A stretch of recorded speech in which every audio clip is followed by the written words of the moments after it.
اللهم صل وسلم وبارك على سيدنا محمد وعلى آله وصحبه في كل لمحة ونفس عدد ما وسعه علم الله. اللهم صل وسلم وبارك على سيدنا محمد وعلى آله وصحبه في كل لمحة ونفس عدد ما وسعه علم الله. اللهم صل وسلم وبارك على سيدنا محمد وعلى آله وصحبه في كل لمحة ونفس عدد ما وسعه علم الله.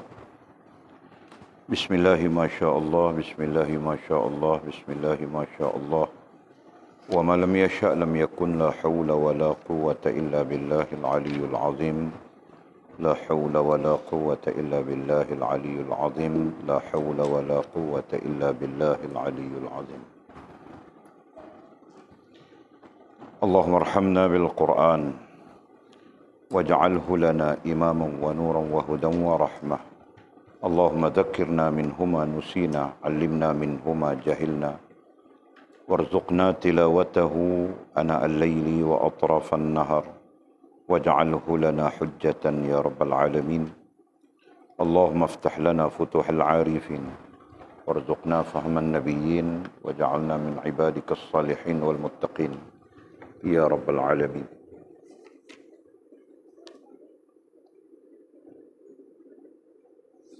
بسم الله الرحمن الرحيم. قال مصنف رحمه الله تعالى: نفعنا الله بعلومه وبكتابه في الدارين، اللهم آمين يا رب العالمين. وبعد، قال: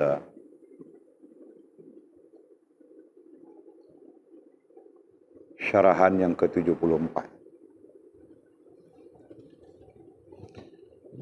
Perkara pertama yang patut dilihat oleh orang yang berakal ialah keadaan dan suasana dirinya sendiri, dan kemudian itu barulah melihat segala makhluk dan ciptaan.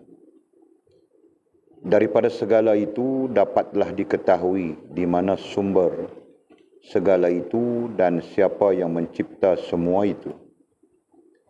Kerana makhluk itu tanda Al-Khaliq, yakni yang menjadikan, dan nampaklah kekuasaannya yang maha gagah sebagai tanda yang menjadikan itu tentulah bijak. Dari makhluk itu nampaklah Al-Khaliq, kerana semua makhluk itu wujudnya dari dia jua. Inilah yang dilaporkan dari Ibnu Abbas radhiyallahu taala anhu dalam ulasannya tentang firman Allah, dan dia jadikan untukmu segala yang di langit dan di bumi. Adalah dilaporkan dari yang tersebut itu bahawa ulasan ayat itu adalah demikian. Dalam tiap-tiap sesuatu ada satu sifat dari sifat-sifat Allah, dan tiap-tiap nama adalah satu tanda bagi satu daripada nama-namanya. Maka tentulah kamu itu di antara nama-namanya dan sifat-sifatnya dan perbuatan-perbuatannya. Batinnya melalui kuasanya dan zahirnya melalui kebijaksanaannya. Dia terzahir dalam sifat-sifatnya dan terlindung dalam dirinya. Dirinya terlindung dalam sifat-sifatnya dan sifat-sifatnya terlindung dalam perbuatan-perbuatannya. Dia menzahirkan ilmunya melalui iradatnya, dan dia nyatakan iradatnya dalam gerak-geri.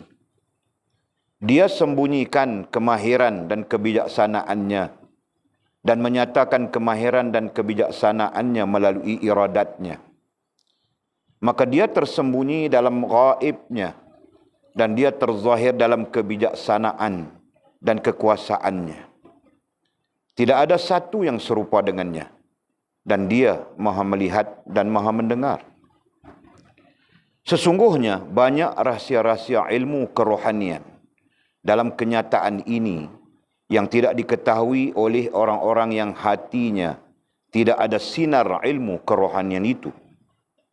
Ibnu Abbas mendapat ilmu itu hasil dari doa Nabi Muhammad sallallahu alaihi wasallam untuk beliau itu.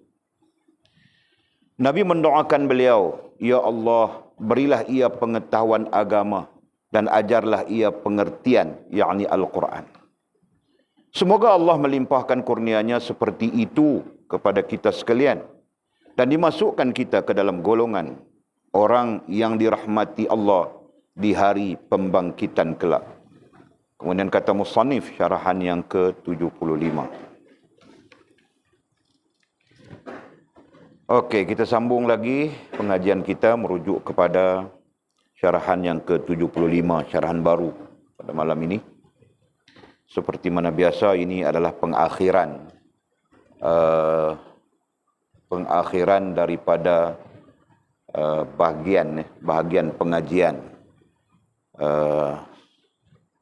kitab kita khususnya dan disiplin ilmu tasawuf khususnya, iaitu bahagian kajian kitab. Ya, kita sedang berada di bahagian kajian kitab seperti mana kita sebut sebelum-sebelumnya. Justru bahagian kajian kitab ini musannif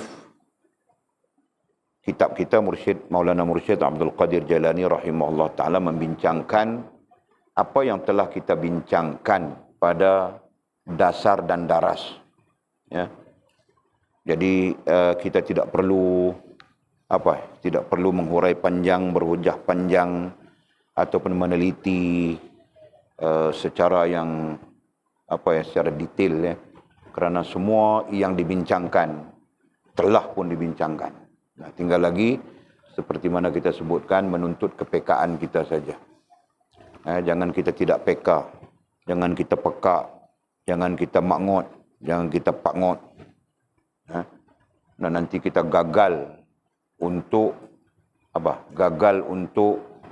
mencantumkan maklumat, ya.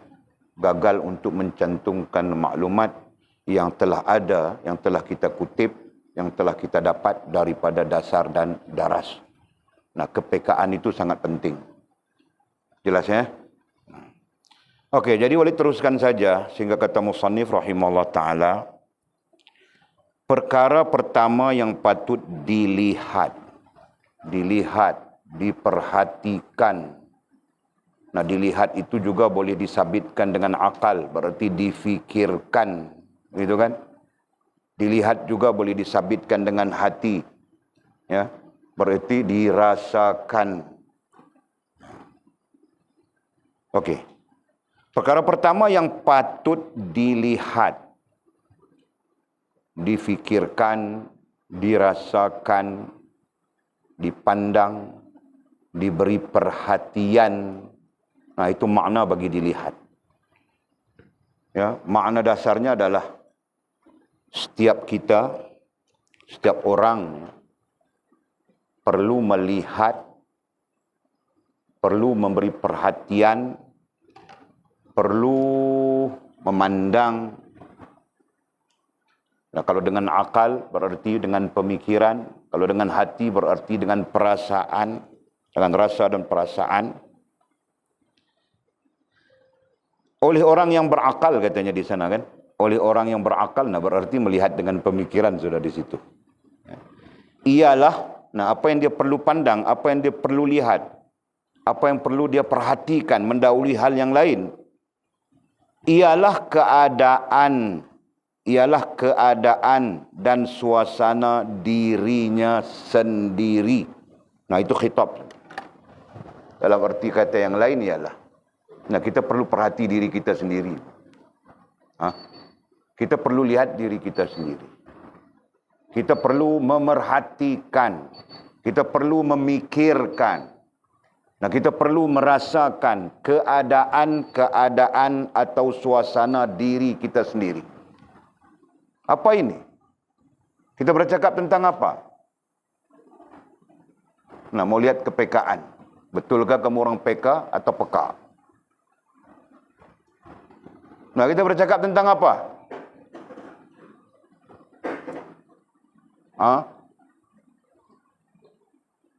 Kita bercakap tentang apa, Sheila?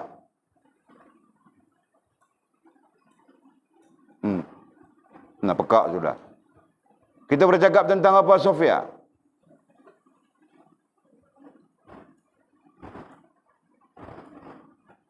Nah, rujukan kepada dasar. Rujukan kepada asasul usul. Apa? Kita sedang bercakap tentang apa?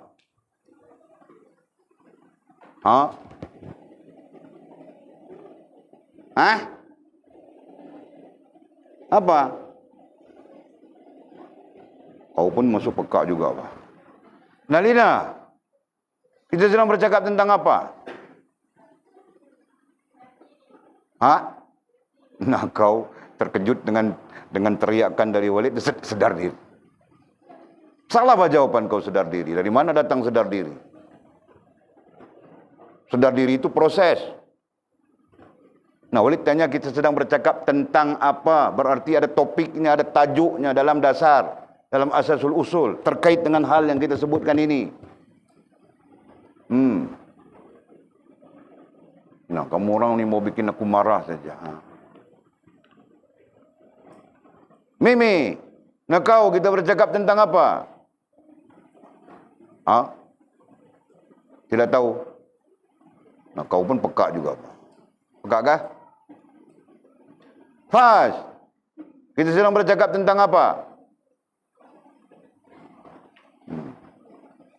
Nah, kau bilang terus, Pak. Saya pun peka juga, Walid. Peka juga kan? Nah, Atul, kita sedang bercakap tentang apa?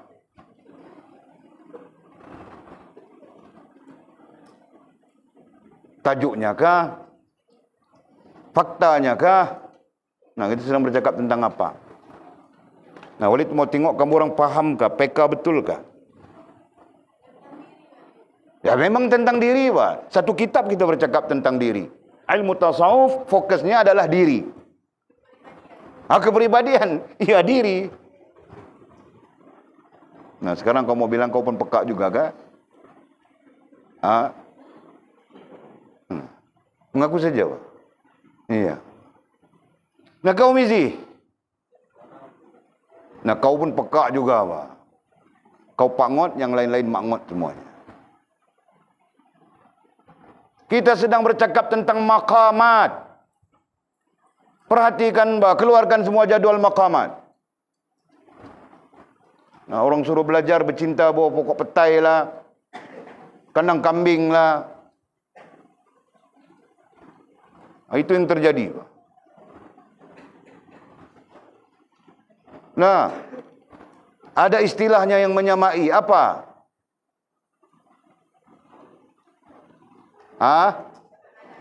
Nah, di situ ada sedikit kepekaan, Pak. Istilah yang menyamainya apa? Keadaan. Nah, salah Walid kah? Macam mana mau alim? Nah, jadi perkara pertama yang patut dilihat dengan yang kita sebutkan tadi oleh orang yang berakal ialah keadaan. Nah, di sana ada berapa keadaan? Nah, ada dua keadaan. Satu apa? Satu, keadaan rohani. Yang kedua, keadaan jasmani. Nah, itu yang kita perlu perhatikan. Itu yang kita perlu bagi perhatian. Itu yang kita perlu fikirkan. Itu yang kita perlu lihat pada diri kita sendiri, pandang pada diri kita sendiri. Jangan kita tidak melihat, jangan kita tidak memandangnya, jangan kita tidak memikirkannya. Apa? Rohaniah kita dan jasmaniah kita. Keadaan rohaniah kita dan keadaan jasmaniah kita. Jelaskah? Jelaskah kau, Lina? Jelaskah kau, Mimi? Nah, sekarang baru jelas, Pak. Tadi buta semua. Jelaskah kau, Sheila? Jelaskah kau, Mizi? Dan suasana dirinya sendiri. Keadaan dan suasana. Di situ sedikit penjelasan ya perlu. Keadaan sama saja kita sebut dalam istilah lain adalah hal. Hal jasmaniah kita, hal rohaniah kita. Hal rohaniah kita, hal jasmaniah kita. Nah, itu keadaan. Suasana adalah proses. Ya. Suasana adalah proses. Proses membangunkan diri kita, proses membangunkan rohaniah dan jasmaniah kita. Sisi lain, kita sebut proses itu dengan urusan. Ya. Sisi lain, kita sebutkan proses itu dengan urusan. Nah, nantinya apa? Kita perlu melihat, memerhatikan, memandang, memikirkan hal rohaniah dan jasmaniah kita dan urusan. Nah, jika kita tidak menyebut suasana, nah nanti kita menyebutnya urusan diri kita sendiri. Nah, jelaskah? Jelaskah kau, Faz? Ha? Ya Walid, ya Walid, ya Walid. Kamu orang kena cepat, wah. Jangan lambat-lambat. Nah, jadi Walid harap jadual itu ada dalam kepala kamu orang ya. Nah, Walid tulis tidak tahu berapa kali sudah di whiteboard sana. Lepas tulis, tulis. Lepas tulis, tulis. Lepas tulis, tulis. Nah, kalau 10 kali tulis, tidak ingat lagi. Nah, otak itu perlu dibasuh, ataukah? Otak, yang dalam itu. Nah, Walid tulis sekali saja ingat terus sampai sekarang. 30 tahun sudah. Ha? Nah, jadi jangan mangut.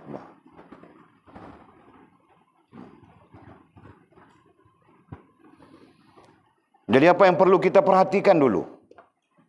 Dibilang di sini pertama-tama, berarti yang perlu pertama-tama sekali kita perlu perhatikan. Nah, apalagi kita merupakan orang yang mempunyai kesedaran kerohanian. Kita merupakan orang yang menyedari hubungan dengan Allah Subhanahu wa taala, berbanding ramai lagi manusia yang tidak pernah menyedari hubungan dengan Allah Subhanahu wa taala, itu kan? Jadi perkara pertama-tama berarti perkara yang pertama, perkara yang paling utama yang kita perlu beri perhatian adalah melihat kepada rohaniah kita dan melihat kepada jasmaniah kita dan melihat kepada urusan. Jangan sampai kita tidak pernah ada urusan dengan Allah, dengan agama, dengan diri kita sendiri. Kita cuma ada urusan dengan hidup kita yang tidak lebih jauh daripada perut kita sendiri saja. Ya kan? Nah, urusan hidup tidak pernah lebih jauh daripada perut kita. Tidak pernah lebih jauh daripada memuaskan diri kita. Nah, itu urusan hidup makin. Faham tak? Nah, mana ada urusan hidup lebih jauh dari itu? Melainkan orang-orang yang menghubungkan diri mereka dengan Allah Subhanahu wa taala. Orang yang ada urusan dengan Allah Subhanahu wa taala, nantinya dia akan menghubungkan rohaniahnya dengan Allah, jasmaniahnya dengan Allah. Gitu kan? Nah, yang tidak ada urusan dengan Allah, tidak ada hubungan dengan Allah, tidak ada hubungan dengan agama, mana mungkin mereka akan berurusan, gitu kan? Dengan Allah dan agama, melainkan mereka berurusan dengan perut mereka. Mereka berurusan dengan kepuasan diri mereka. Nah, itu kan? Faham tak? Nah, mau puaskan diri saja. Hidup mau puaskan diri. Lagi tidak puas, cari. Walaupun terpaksa menzalimi orang lain. Terpaksa kejam kepada orang lain. Kadang-kadang yang dia kejam itu bukan orang lain. Kambing pun dia kejam juga. Ini marah Walid dikejam pada kambing. Nah, itu contoh bah, tidak ada yang mengena dengan yang hidup maupun telah mati. Contoh saja, ya kan? Nah, faham sudah sekarang? Jadi maksudnya jelas, maksudnya sangat jelas, ya. Dalam menghubungkan kita dengan Allah SWT, kita perlu memikirkan rohaniah dan jasmaniah kita, betul kan? Nah, betapa ramainya manusia, betapa banyaknya umat baginda Nabi SAW melalaikan, ya, melalaikan dalam perkara rohaniah sendiri, ya kan? Nah, tidak peduli. Mereka tidak peduli. Mereka tidak peduli, bahkan mereka tidak melibatkan, bahkan tidak terlibat dalam urusan-urusan yang terkait dengan rohaniah itu. Nah, kalau ada pun banyaknya adalah lebih kepada jasmaniah, gitu kan? Lebih kepada jasmaniah. Nah, apabila lebih kepada jasmaniah, nah disitulah timbulnya timbulnya apa? Timbulnya abid, gitu kan? Timbulnya orang-orang yang berbuat ibadat tanpa hubungan rohani, gitu kan? Timbulnya abid, timbulnya orang-orang berbuat ibadat tanpa ada hubungan rohaniah dengan Allah SWT. Boleh fahamkah? Nah, banyak apa? Hal ini disebut oleh baginda Nabi SAW dalam hadis tentang umat akhir zaman ini. Nah, banyak abidnya, tapi tidak ada hubungan dengan Allah SWT. Dan hubungan yang dimaksudkan itu adalah hubungan rohaniah. Berarti mereka melakukan ibadah, tetapi tidak ada hubungan rohaniah dengan Allah SWT. Nah, ibadah mereka itu berupa salat, ibadah mereka itu berupa sedekah, ibadah mereka itu berupa haji, ibadah mereka itu berupa puasa, ibadah mereka itu berbagai-bagai, zikir dan sebagainya, kan? Tetapi kosong daripada hubungan rohaniah dengan Allah SWT. Boleh nampak bang? Okay? Jadi persoalan yang mungkin timbul, apakah dalam ibadah itu tidak ada hubungan dengan Allah? Nah, itu mungkin kan persoalannya. Ya, kita menjelaskan sudah bahawa ibadah ada yang tidak menghubungkan dengan Allah SWT. Nah, ibadah itu diklasifikasikan sebagai ibadah yang adi, ibadah yang adat. Ya kan? Ibadah yang sudah jadi kebiasaan. Paham tak? Nah, bukan ibadah yang berdiri di atas ubudiyah. Nah, ini cukup jelas faktanya. Kita belajar semua sudah. Sedangkan yang menjadi tuntutan ke atas kita adalah ibadah yang berdiri di atas ubudiyah, gitu kan? Jelas. Nah, ibadah yang berdiri di atas ikatan kehambaan antara kita dengan Allah Subhanahu wa taala. Bukan majikan, bukan toke. Ya, ibadah yang berdiri di atas ubudiyah. Nah, istilah itu kita lazim semua orang. Ibadah yang berdiri di atas ubudiyah itu merupakan ibadah yang sempurna adabnya. Betul kan?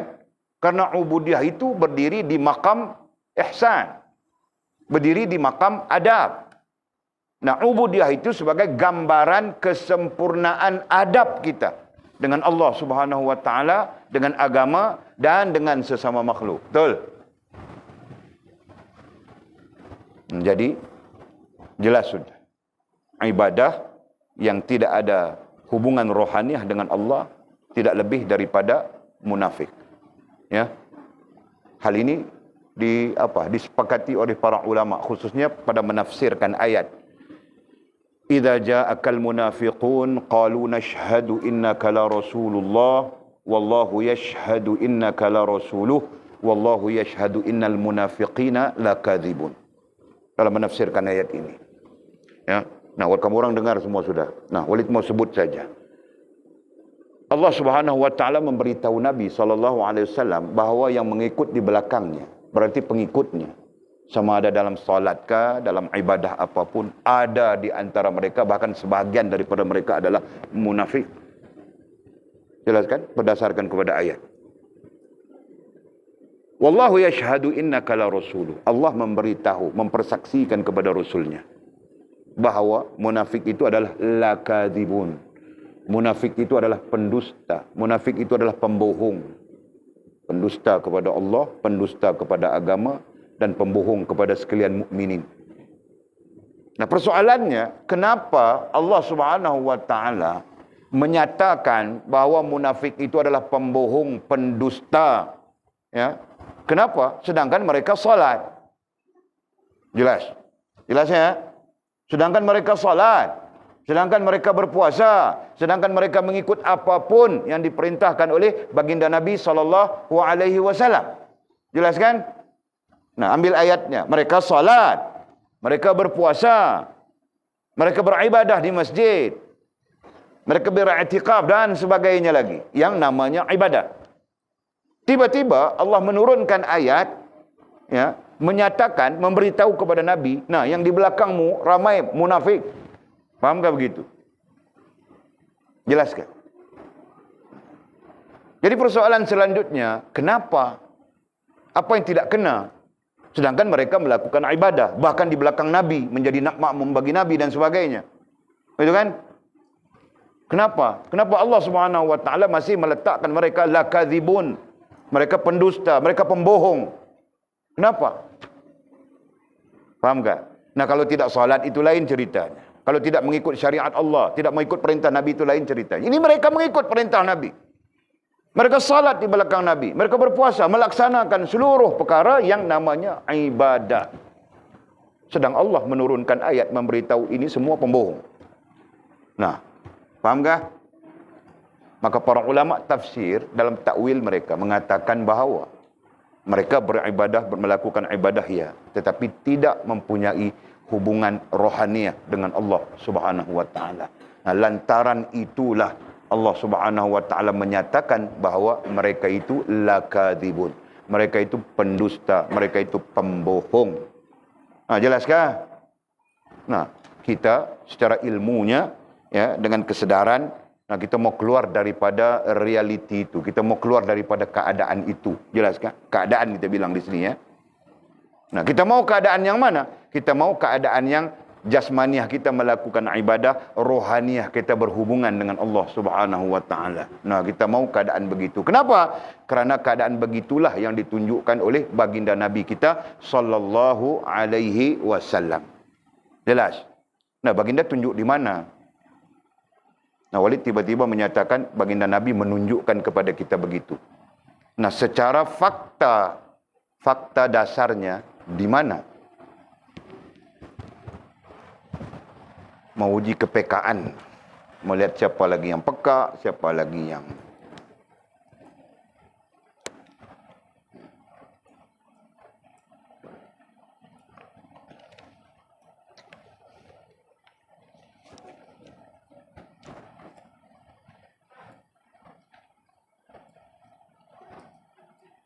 Nah, siapa mau jawab ni?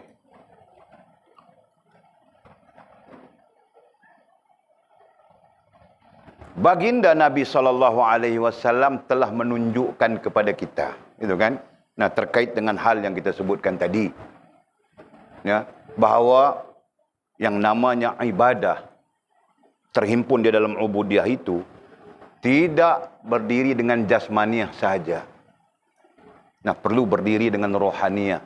Berarti jasmaniah kita melaksanakan, rohaniah kita berhubungan dengan Allah SWT.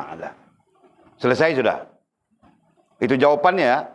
Nah, persoalan Walid, fakta ini kalau dirujukkan ke dalam asasul usul ataupun dasar, di mana? Nah, itu soalannya, bukan kutanya yang itu. Kutanya yang kutelah ajarkan.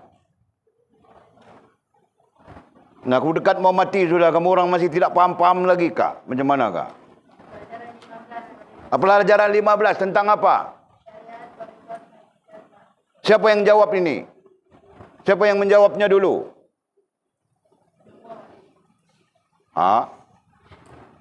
Kau mau cover semua ya? Bukan kau saja yang jawab kah? Betulkah semua? Betulkah Sofia? Semua? Betulkah Lina? Kamu orang mau guring-guring aku ya? Belakang poket belakang. Kamu orang punya otak dalam poket belakangku saja. Tepi punggung busuk itu, kentut itu, tahu kah? Nah, di mana Fas? Salah sudah sila tu. Di mana? Nah, aku bilang salah sudah si sila. Kau mau ikut dia lagi kak? Mau ikut dia juga? Oh, salah pun mau ikutnya. Nah, kau di mana Tul? Nah, kita lihat siapa yang galah di tengah padang. Dengan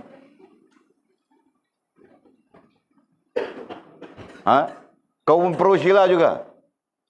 Nah, Mizi, aku melihat kau pro sila, aku bilang sudah salah. Pro sila juga. Kau ni, kenapa kau pro orang perempuan? Kenapa kau pro orang perempuan, ku tanya. Jadi,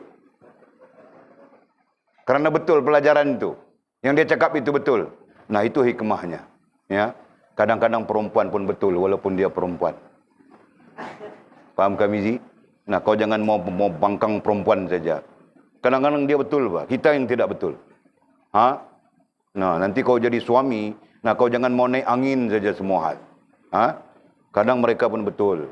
Jadi kita macam mana seharusnya? Tawadhu' bah, kan? Kalau dia betul kita minta maaf bah kita yang salah, gitu kan? Nah, tapi kalau dia salah, okey. Nah, betul bah Sheila. Boleh menikah sudah Sheila, ha? Ada yang mau buat menantu kah? Ha? Kalau tak ada yang buat menantu, ada yang mau buat isteri kah?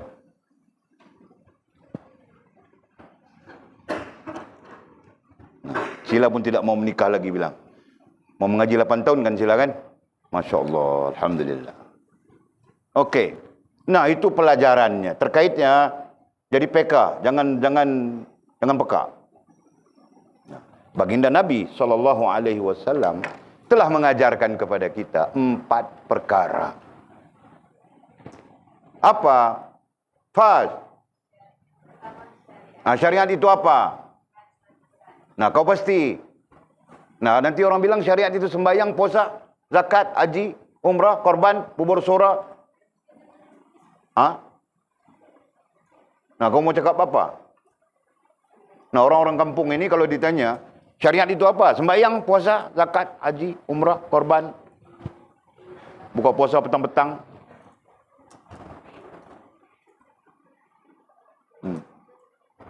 Nah, kasih penjelasan.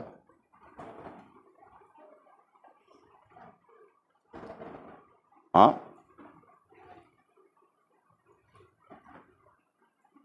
Nah, betul atau salah? Jika Walid mengatakan bahawa syariat itu adalah sembahyang, puasa, zakat, haji, umrah, korban. Betul. Jadi kalau betul, berarti tidak terkait dengan yang lain. Atau macam mana? Penjelasanmu. Jadi syariat itu apa menurut penjelasanmu? Nah, Walid orang kampung mah. Orang kampung Tok Nayan. Bukit Selambau. Nah, pandangan Walid terlalu awam. Sampai-sampai, nah, yang namanya syariat itu sembahyang, puasa, zakat, haji, umrah, korban, bubur sura. Sudah, itu saja. Nah, itu pandangan Walid. Nah, sekarang kau mau menjelaskan kepada Walid. Yang dikatakan syariat itu tidak terhenti setakat itu. Nah, apa lagi? Nah, jelaskan, Mbak. Mau kasih clue baru tahu. Jangan sampai belacan pun tidak tahu apa. Belacan tahu tak? Terus.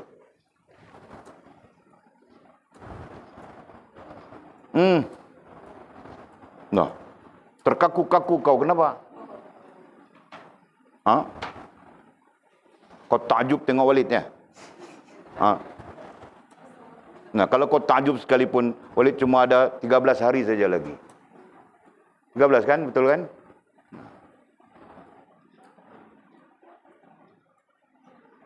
Nah, Walid mau dengar jawaban kau saja. Sekurang-kurangnya, Alhamdulillah, anakku ini paham sudah dia.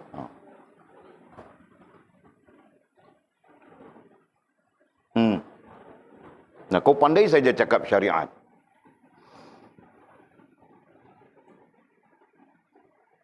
Bantu dia Mimi. Dia kantoi sudah tu.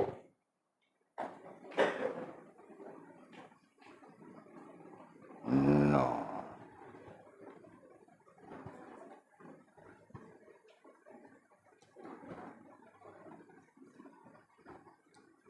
Nah, kau mau kantoi juga ke Mimi? Ha? Dia cakap tapi dia tidak mau cakap dengan wali. Kau tahu kenapa? Nah, biarkan dia apa? Dia tidak yakin kepada diri dia sendiri, tahu tak? Nah, maklumat yang ada pada dia, dia sendiri tidak yakin. Nah, itu tidak akan menjadi ilmu kepada dia.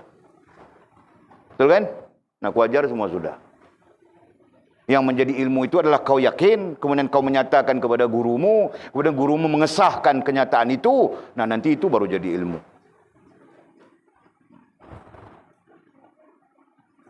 Nah, jadi kau mau terus? Atau kau mau kaku-kaku macam itu?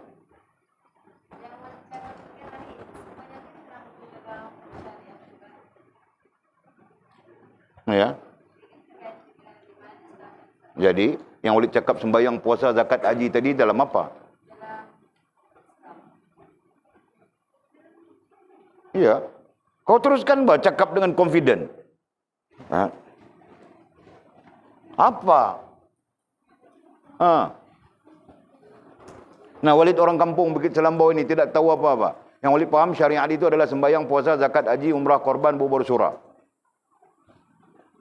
Jadi kau mau jelaskan sekarang macam mana? Yang dinamakan syariat itu apa? Nah, kita perlu sedar ya. Terlanjur kita belajar, kita perlu sedar bahwa masyarakat awam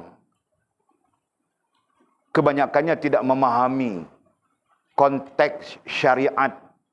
Ya, konteks syariat. Nah, mereka tidak faham. Sampai-sampai mereka cuma faham syariat itu mungkin sembahyang, puasa saja. Yang lain faham lebih sikit, yang lain lebih sikit, mungkin begitu saja, tahu kan? Yang lain-lain mereka tidak paham, mereka tidak tahu bahwa syariat itu adalah iman pertama-tamanya. Yang kedua, Islam, ya, yang terkait dengan ibadah begitu begini, kan? Yang ketiganya adalah ihsan. Mereka tidak faham. Nah, di sana tanggungjawab kita memberi mereka kefahaman, tahu tak? Nah, sebab itu Walid mau memastikan kamu orang betul. Faham tak, Fahas? Nah, kau akan duduk 10 tahun di sini, berarti kalau Walid hidup lagi 10 tahun, benanah telinga kau dengar Walid teriak-teriak, jerit-jerit saja, kau tidak paham, tahu tak? Tapi kau bernasib baik bahawa Walid ada 13 hari saja lagi. Lepas ini tidak ada orang yang mau bising-bising. Kau pandai kah? Kau tidak pandai kah? Serah kau. Nah, yang kedua. Apa? Nah, penjelasannya apa? Nah, itu fakta. Fakta kau hafal, mesti kau boleh jawab, itu fakta. Tapi penjelasannya itu diperlukan. Nah, kita orang ilmu, mestinya ada penjelasan.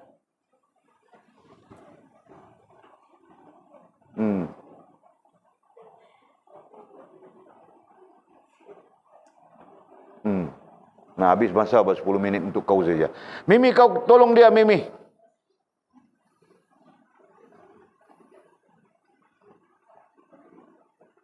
Nah, semua main tengok nota saja.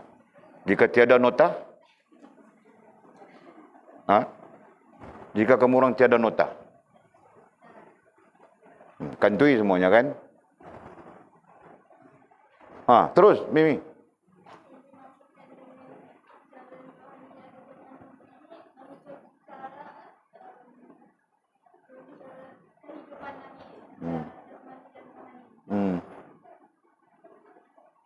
Dari macam mana kehidupan Nabi secara rohani?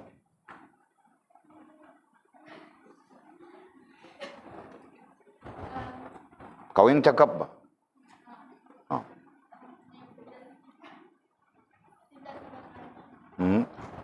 Soalan Walid mudah saja.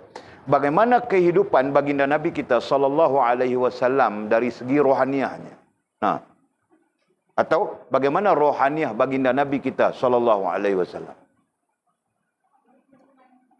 Apa?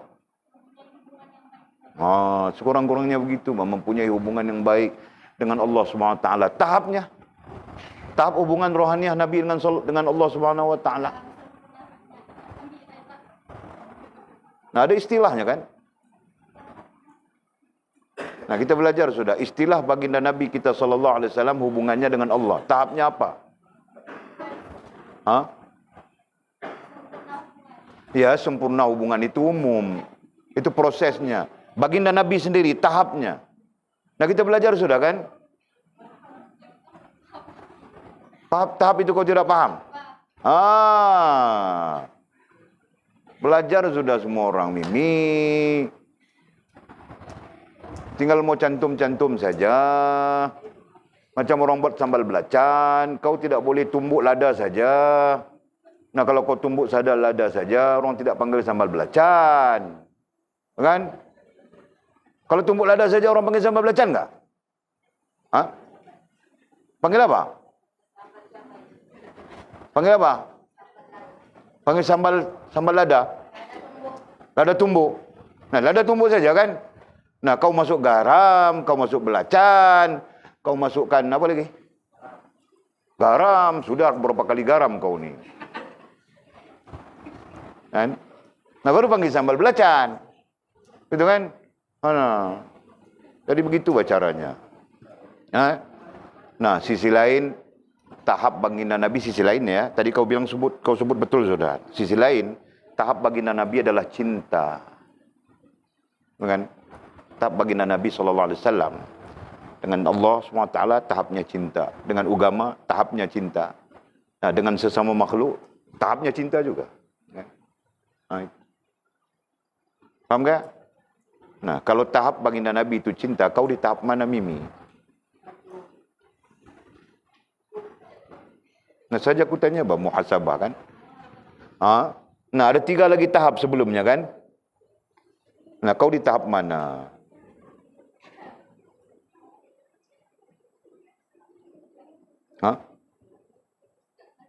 Tak pasti? Masya Allah. Nah, kalau tak pasti, coba pastikan kita ini di tahap mana. Gitu kan? Baru kita dapat memperkembangkannya. Laqad khalaqnal insan fi ahsani taqwim. Sungguh Allah menjadikan insan, menjadikan kita yang disebut insan itu untuk berkembang. Nah, kau mau berkembang macam mana jika kau sendiri pun tidak tahu tahap kau? Jelas kah? Orang yang tidak tahu tahapnya, macam mana dia mau berkembang? Orang yang boleh berkembang itu orang yang tahu tahapnya. Allah, aku berada di tahap suka saja.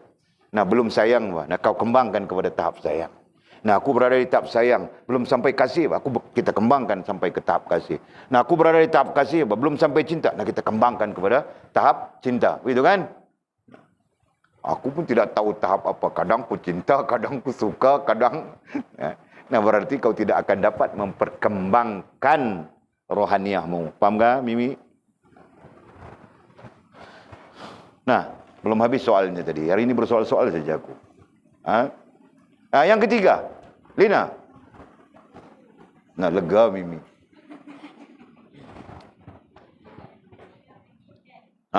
Apa hakikat itu apa?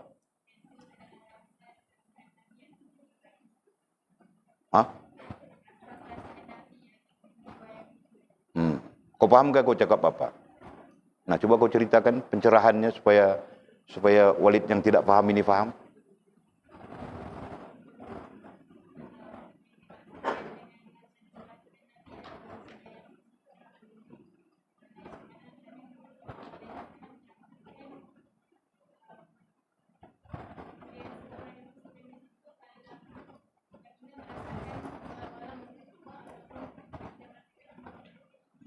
Okey, tetapi kau takut-takut saja mau cakap,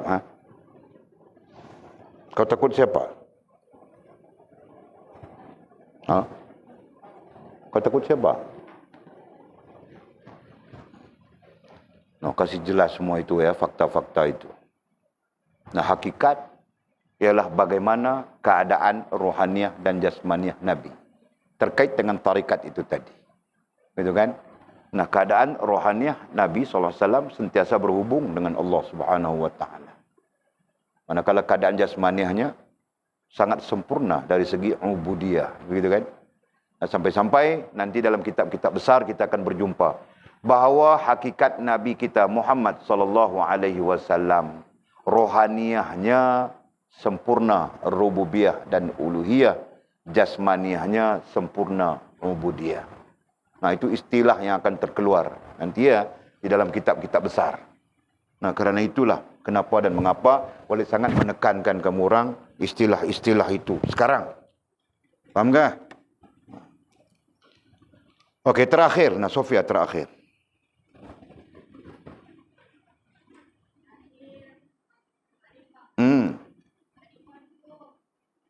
Bukan makrifah tu, bang. Makrifah ialah.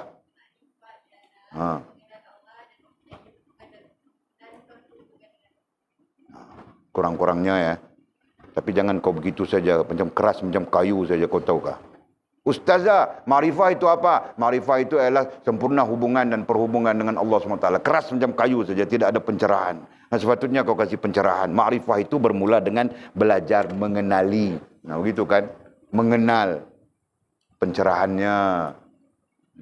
Faham tak? Nah, hasil daripada kenal itulah nantinya kita akan merasa cinta misalnya. Nah, itu pencerahannya.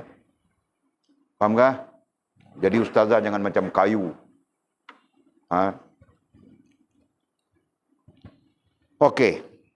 Nah, jadi kita bercakap penuh dengan kesimpulan-kesimpulan dan mengaitkan fakta-fakta dasar kita. Mudah-mudahan menjadi ilmu yang teguh, ya, dan yakin.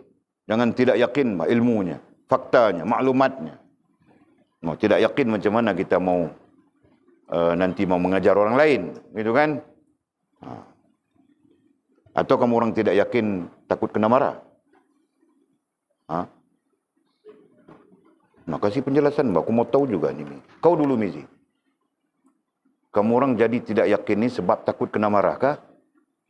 Ni begitu? Oh. Jadi aku tidak perlu marah kan? Begitu kan? Tidak perlu marah kan? Biar saja. Tidak mungkin boleh begitu, Pak. Tidak mungkin. Yang namanya belajar, mengajar. Nah, sifatnya, syaratnya begitu. Faham tak? Syok, mau tidak marah, seronok saja kamu orang. Tolong halau sekejap, sekejap lagi dia terkencing dalam tu.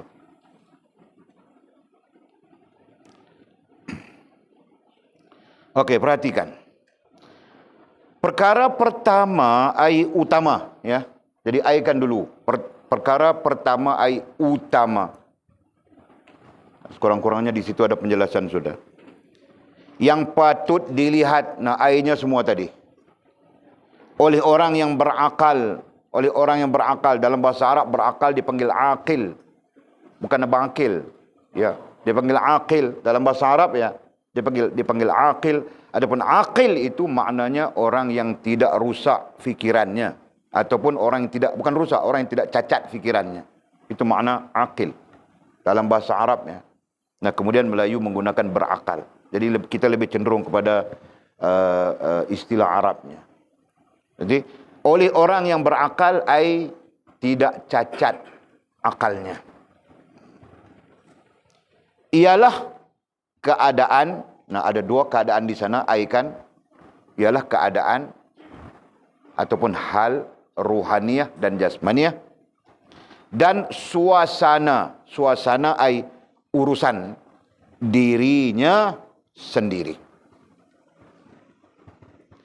Dan kemudian itu barulah melihat segala makhluk dan ciptaan ai Allah Subhanahu wa taala.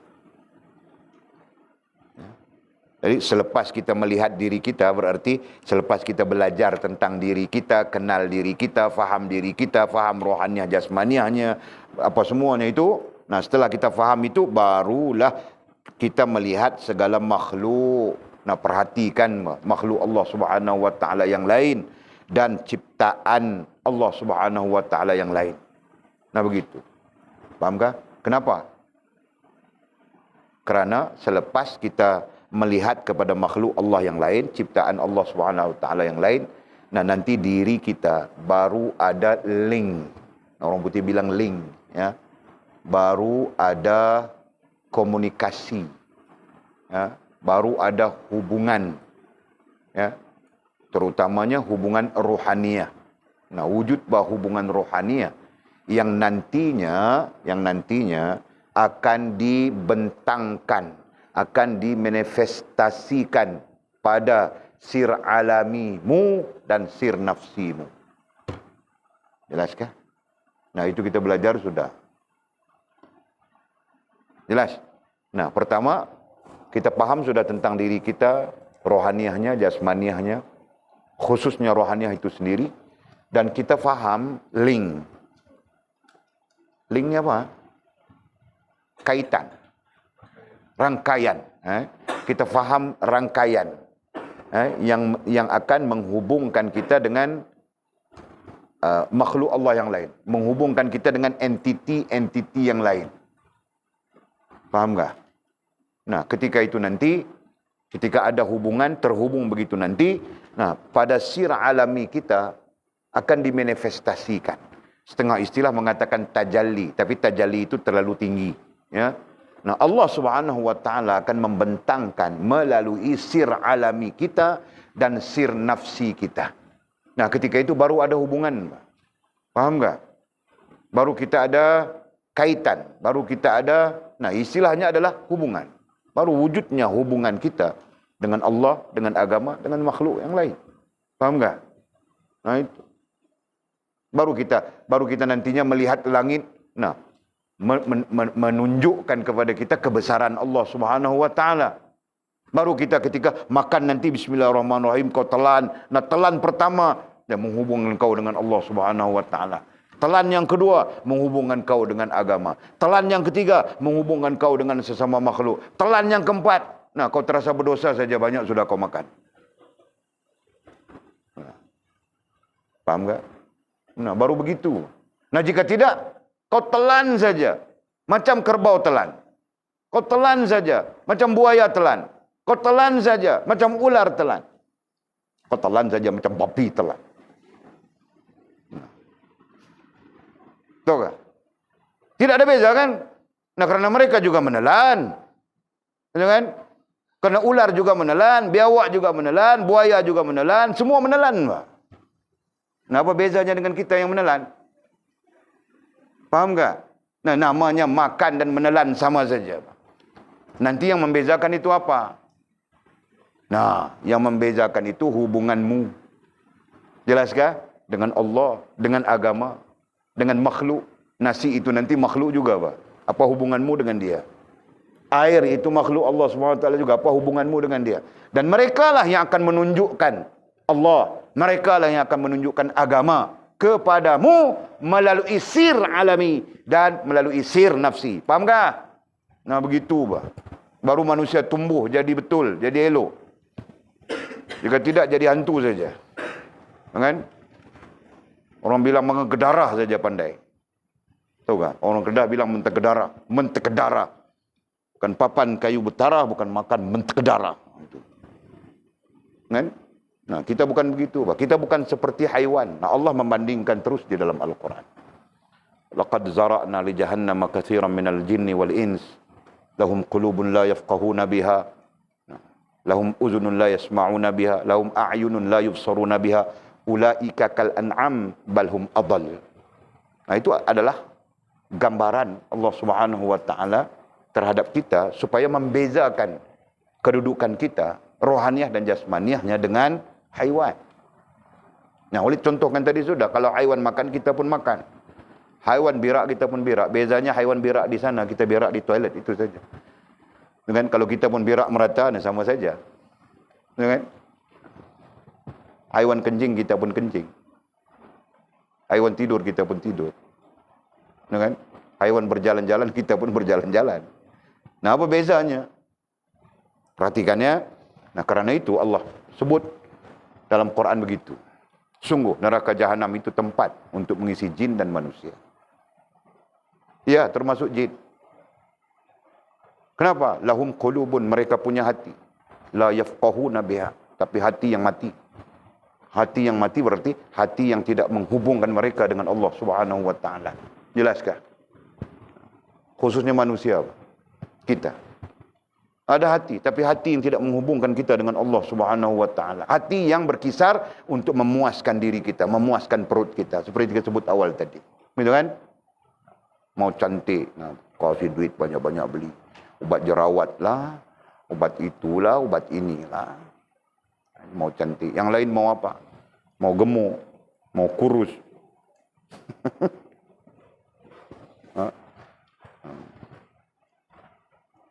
Yang mau kurus sebab jin tegur dia gemuk.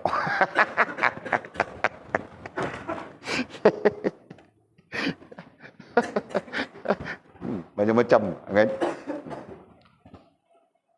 Yang mau kurus, yang mau itu, yang mau ini, macam-macam. Nah, semuanya menjurus kepada memuaskan diri. Adapun memuaskan diri itu kita sebut apa, Fas? Memuaskan diri. Nah, dalam bahasa ilmu yang kita bincang sudah, kita sebut sudah. Pada dasarnya, pada asal usul kita sebut sudah. Apa istilahnya? Apa terkait dengan apa? Nafsu badannya pandai bamimi yang kasih tahu kau. Ha? Bukan Mimi kasih tahu tadi, kamu orang tidak ada pakatan. Ha? Bukan ada coalition di situ kah? Okey. Nah, jadi itu jelas ya. Allah, ya Allah.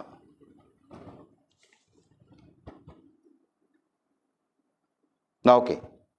Jadi boleh faham ya? Boleh faham ya? Jadi paham diri kita dulu. Nah, disinilah kenapa dan mengapa para ulama kita ahli sunnah wal jamaah secara disiplin ya. Secara disiplin. Dengar ya. Ini pandangan ilmiah secara disiplin ya. Mengendaki yang namanya pencari. Nah, itu terkait dengan hal kita. Yang namanya pencari dalam disiplin ilmu, mempelajari ilmu tasawuf terlebih dahulu. Faham tak? Nah, itu kenapa dan mengapa. Sehingga mereka mencetuskan satu, apa kita sebut? Satu falsafah. Ya. Man arafa nafsahu faqad arafa rabbahu. Siapa yang kenal dirinya, maka mereka kenal Tuhannya. Jelas?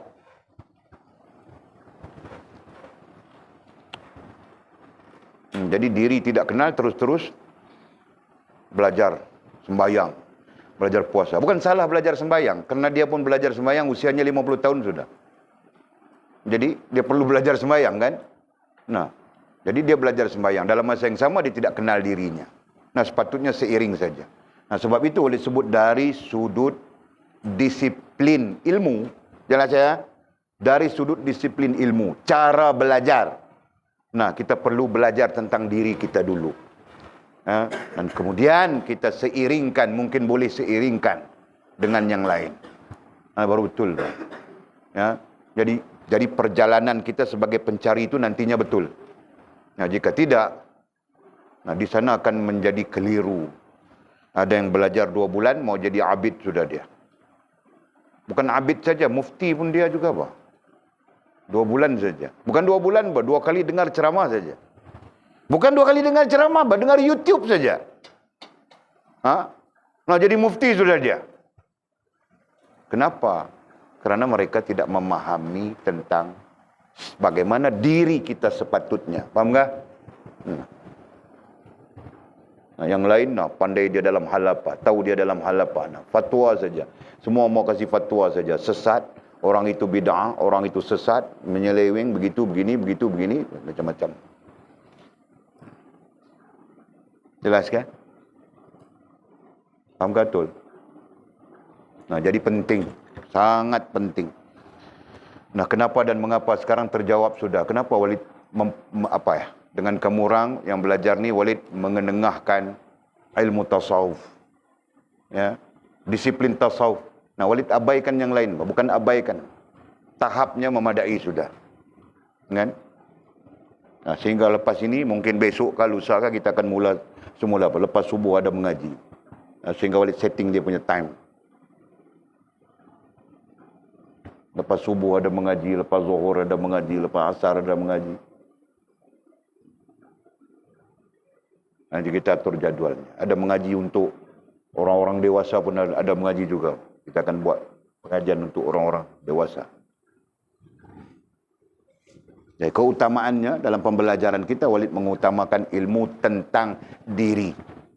Nah, kemudian kau mau namakan tasawuf kah, kau mau namakan psikologi kah, kau mau namakan apa, terserah. Dengan ilmu tentang diri. Nah, supaya kita kenal diri kita. Kita tahu mau bawanya macam mana. Tahu hala tujunya. Itu kan? Tahu prosesnya. Nah, baru kita boleh bawa.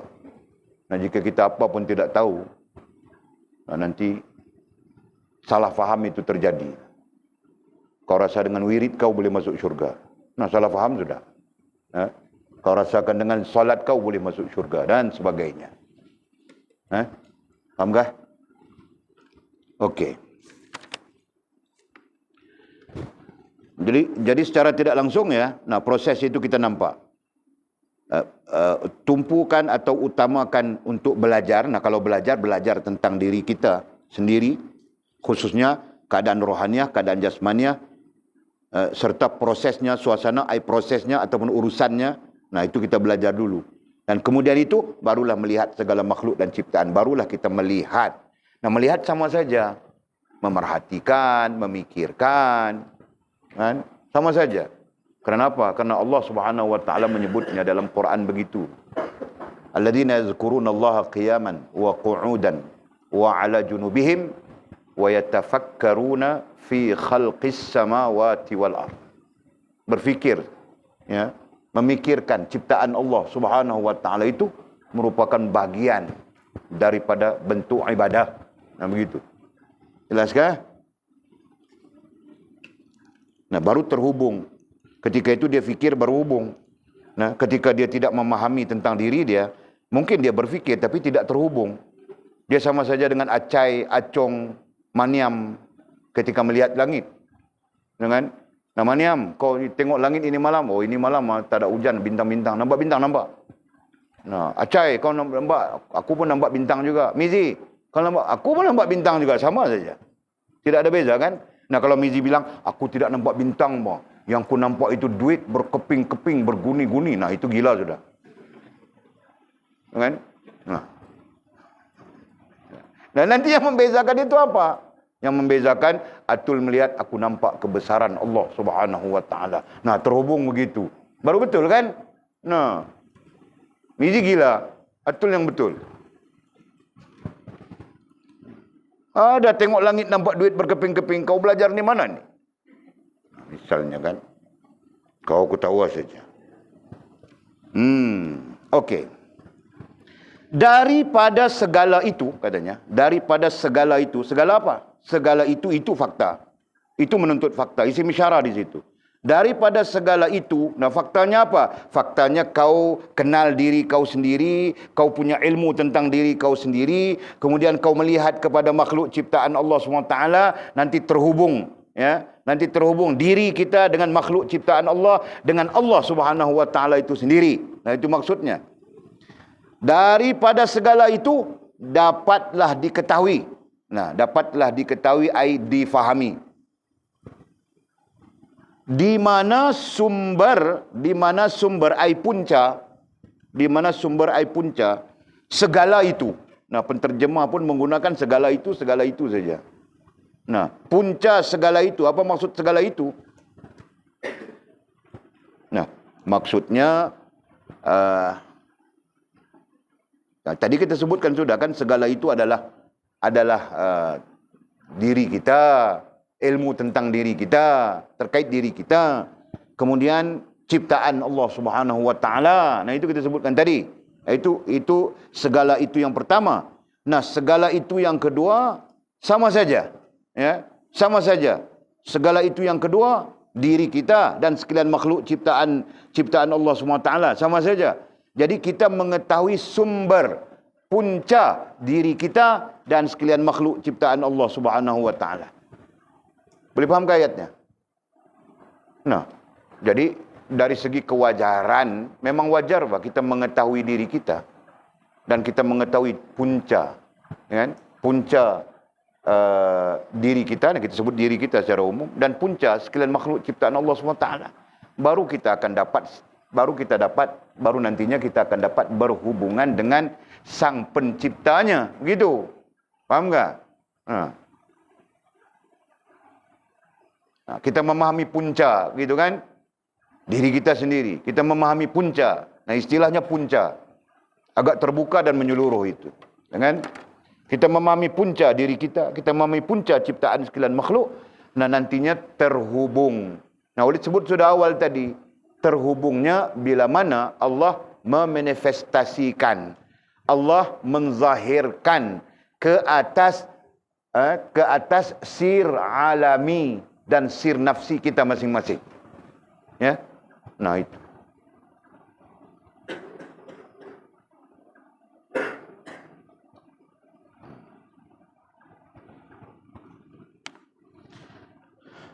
Dan katanya, Dan siapa yang mencipta semua itu?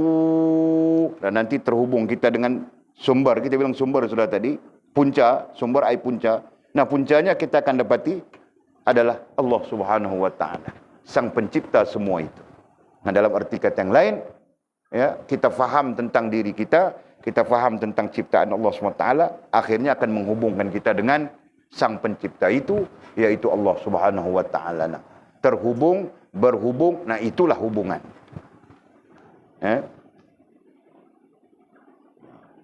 Dalam arti kata yang mudah, setakat kita belajar malam ini, ya, pendek. Punca wujudnya hubungan dengan Allah Subhanahu wa taala adalah kita mengenali diri kita sendiri. Dengan mengenali diri kita, nanti kita mengenali makhluk Allah yang lain. Nah, kemudian terhubung kita dengan Allah Subhanahu wa taala. Nah, betul bah, man arafa nafsahu faqad arafa rabbahu. Siapa kenal dirinya, maka dia akan kenal Tuhannya. Kemudian kata musannif, kerana makhluk itu tanda al-khaliq. Wallahu a'lamu bishawab, au kama qala. Nah, malam ini lebih cenderung kepada usuluddin.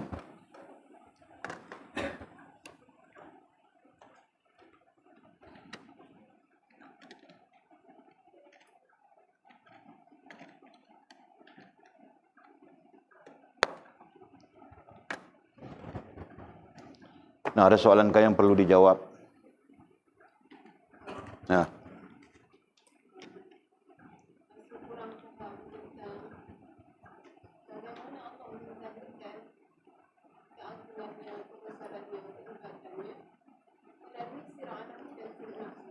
Okey. Bagaimana Allah Subhanahu wa taala menzahirkan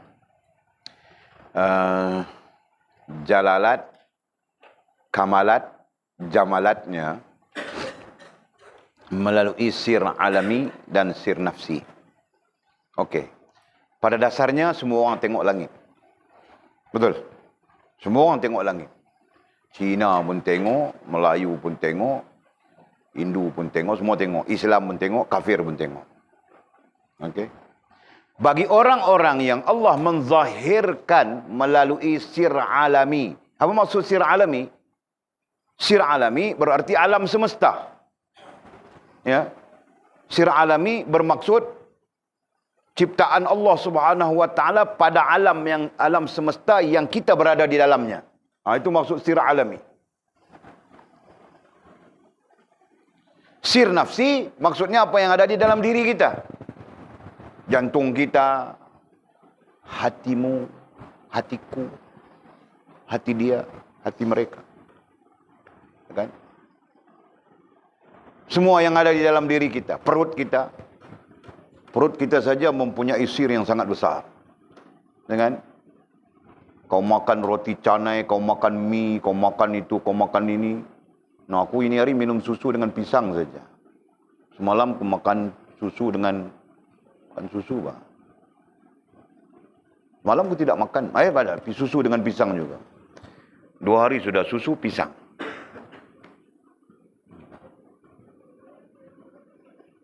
Kan? Nah, jadi tidak boleh ambil walid sebagai contoh. Ambil mizi saja. Roti canai, nasi lemak. Apa lagi? Bombojoloni. Burger. Nah, semua kamu orang makan. Nah, kenapa kau berak tidak keluar burger?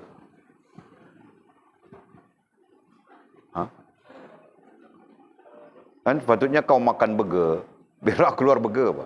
Ataupun kau makan burger, roti canai, mie goreng campur-campur, dia keluar jadi burger beragam. Contohnya begitu. Kan?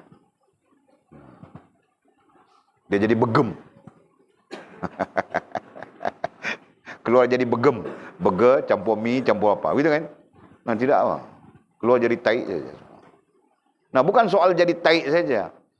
Tapi di sana sistem badan kita akan memproses, ya, mengasingkan yang namanya hempas dibuang, yang namanya zat, gitu kan. Nah, diserap, kan, oleh sistem badan kita. Nah, yang diperlukan mata, oleh mata dihantar ke mata, yang diperlukan oleh telinga dihantar ke telinga, yang diperlukan oleh hidung dihantar ke hidung, yang diperlukan oleh otak dihantar ke otak, yang diperlukan oleh semua organ-organ dalaman kita dihantar, diseparate oleh sistem badan kita. Tahu tak? Nah, matamu perlu vitamin apa? Ha? Vitamin K. Pandai kau, ha? Walid pun tidak tahu mata perlu vitamin apa. Ha? Kau yang sebut K tadi kan? Ha? Apa? Vitamin D. T. C. Oh, mata kau salah bang. Vitamin C diperlukan oleh kulit, kau tahu kah?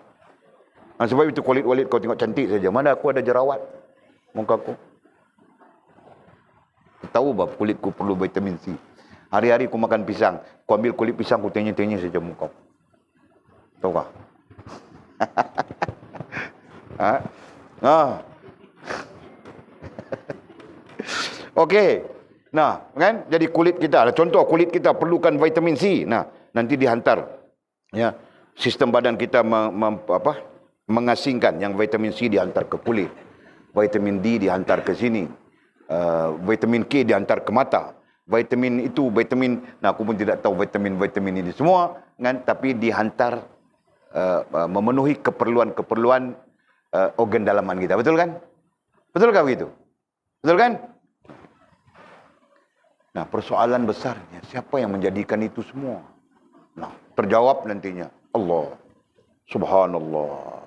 Maha hebat Allah SWT. Dalam diri kita saja. Itu dalam diri kita saja. Betul kan? Nah, itu yang bilang sir alami. Faham tak? Nah, pada siapa yang Allah membuka untuk melihat sir nafsi, pada siapa yang Allah membuka untuk melihat sir nafsi, maka dia akan nampak. Sama saja, pada siapa yang Allah membuka untuk melihat sir alami, maka dia akan nampak. Walaupun pada dasarnya nampak sama saja. Semua melihat benda yang sama.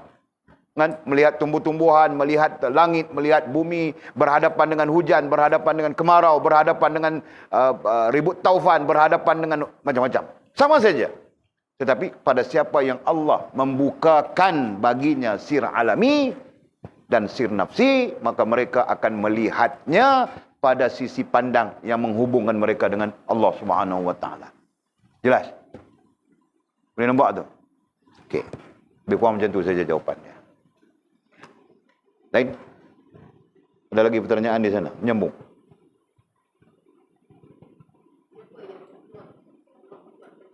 Yang bertuah. Siapa yang bertuah? Yang bertuah itu adalah orang-orang yang bersungguh-sungguh mau kepada Allah Subhanahu wa taala. Walladzina jahadu fina lanahdiyannahum subulana. Siapa-siapa yang sungguh-sungguh mau kepada Allah Subhanahu wa taala, bersungguh-sungguh. Nah, ketika dia bersungguh-sungguh, nah mau buat kuih pun kalau sungguh-sungguh baru jadi. Kan? Mau apa pun kalau bersungguh-sungguh baru jadi mimi. Nah, demikian juga. Kalau mau bersungguh-sungguh mau kepada Allah Subhanahu wa taala, nah, Allah Subhanahu wa taala lanahdiyannahum subulana. Nescaya kami tunjukkan kepada mereka jalan. Nah, Allah yang akan tunjukkan kepada kita jalan. Nah, kita akan jadi orang yang bertuah apabila kita mau kepada Allah.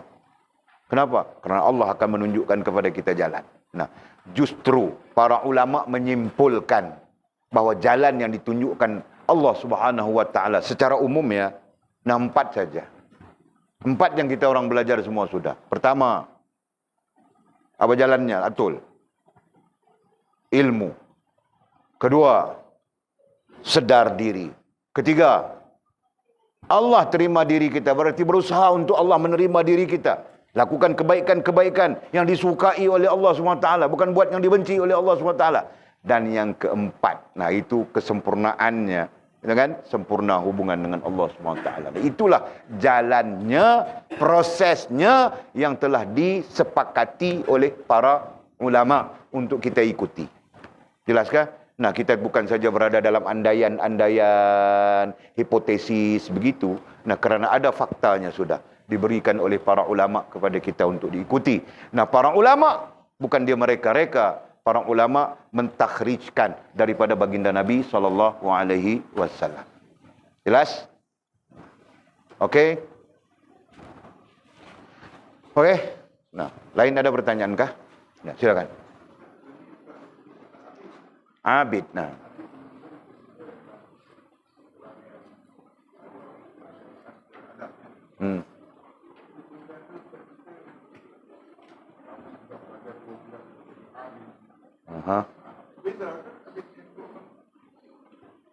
Dia pada dasarnya abid itu satu perkataan yang menggambarkan orang yang buat ibadat sahaja. Jadi kita mencetuskan sedikit idealism untuk kita berkembang. Jadi ada abid, ada yang abid, belajar 2 bulan jadi abid bagus, kan? Abid itu tak apa dah. Tapi sisi lain pula tak kena, sisi adabnya tak kena. Duk fatwa kat kedai kopi, yang nu sesat, yang ni bid'ah, contohnya begitulah. Jadi kita nak kata apa? Nak kata orang yang apabila tidak mempelajari disiplin diri, kalau dia dapat ilmu itu akan mengeraskan dia. Boleh faham itu sebut itu? Apalagi kalau yang dia dapat itu ilmu fiqah. Dia akan menjadi seorang yang keras dengan fiqahnya. Kenapa? Karena dia tidak mempelajari adab diri dia. Dia tidak mengenali adab diri dia. Begitu. Jadi tak pelik lah. Dia belajar fiqah 2-3 hari, dia kenal hukum 2-3 hari, dia mula nak fatwa semua. Itu jam, orang lain semua tak betul lah, dia seorang je betul misalnya. Lazimnya jadi macam tu lah. Ataupun dia tak kenal ilmu diri, disiplin diri dia tak tahu, dia belajar ilmu usuluddin misalnya. Dia akan bersikap keras dengan usuluddin itu. Seolah-olah macam agama ini tak ada satu toleransi. Seolah-olah baginda Nabi kita SAW datang mengajar kita syariat Allah yang tidak ada toleransi, keras semuanya. Mana mungkin begitu? Ya kan? Itu yang kita maksudkan tadi itu. Abid tapi buruk adab. Abid tapi keras dan sebagainya. Abid tidak termasuk. Kumpulan ahlillah itu biasanya terkait dengan orang yang rohaniahnya bersih. Nah, kalau dia abid pun, abid yang rohaniahnya bersih. Ya kan? Biasanya abid yang rohaniahnya bersih, secara tidak langsung dia adalah alim dalam ilmu kerohanian. Itu disebut ahli kerohanian tu. Macam tu. Abid ni ahli ibadah lah. Kalau dia ahli ibadah, dalam masa yang sama dia mempunyai ilmu kerohanian, nah itu sangat bagus lah. Sangat bagus lah. Yang menjadi masalahnya abid tapi tak faham ilmu kerohanian. Dia akan menjadi buruk adab dengan ilmu dia tu. Begitu. Jadi antara abid dengan alim, Rasulullah menunjukkan alim. Kan? Nah, sampai-sampai ada hadis yang terkait mengatakan tidurnya seorang orang alim lebih ditakuti oleh iblis daripada jaga dan beribadahnya seorang abid. Ada satu riwayat lain mengatakan tidurnya seorang orang alim lebih ditakuti oleh 1000 iblis terhadap orang yang abid dalam keadaan beribadah. Jadi perbezaan ini menunjukkan abid tak ada ilmu. Itu. Clear no? Mudah-mudahan Allah memberi rahmat kepada kita. Tidak ada siapa pun yang alim. Semua sedang belajar belaka. Termasuk Walid. Kan? Nanti kita ada orang alim, kita belajar dengan orang alim itu. InsyaAllah dengan izin Allah Subhanahu Wa Taala. Walaupun tunggu-tunggu saja 13 hari lagi. Siapalah orang alim yang datang mengajar ni? Kan? Nah, Ahmed tunjuk Daniel. Ahmed tunjuk Bang Daniel. Kiai daripada Aceh. Gitu. Okey, habis sudah kita. Bismillahirrahmanirrahim. Alhamdulillahirabbil alamin wassalatu wassalamu ala asyrafil mursalin sayyidina wa maulana Muhammad wa ala alihi washabihi ajma'in. Allahumma iftah lana futhal arifin warzuqna fahman nabiyyin waj'alna min ibadikas salihin. Allahumma ihdinas siratal mustaqim siratal ladzina an'amta 'alaihim minan nabiyyin was-siddiqin wasyuhada'i was-salihin. Allahumma rabbana iftah bainana wa bain qaumina bil haqq wa anta khairul fatihin. Allahumma a'inna ala dzikrika wa syukrika وحسن عبادتك. اللهم فقهنا في الدين وعلمنا التأويل. اللهم فقهنا في الدين وعلمنا التأويل. اللهم فقهنا في الدين وعلمنا التأويل.